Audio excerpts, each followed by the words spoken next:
দেখেন আমাদের regular customer Mehrab ভাই, উনি হচ্ছে যে এর আগে আমাদের আনলিমিটেড প্যাকেজ এবং নাগা চ্যালেঞ্জ এবং হচ্ছে যে আমাদের রেগুলার ফুচকা সব সময় খায়, এবং আজকে উনি আসছে আবারও নাগা চ্যালেঞ্জ করার জন্য।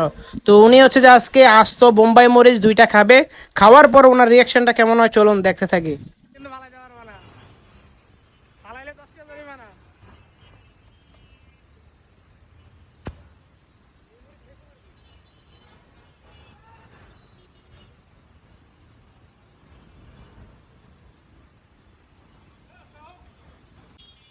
অনেকদিন ধরে জাল খায় না, আস্ত দেখাম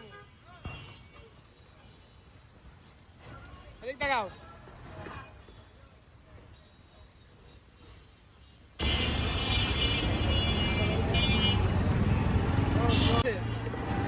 এই দেখা তো, ওরে ভাই চোখ লাল হয়ে গেছে, লোকদের চোখ লাল হয়ে গেছে। দেই দেই দুইটা খাইলো।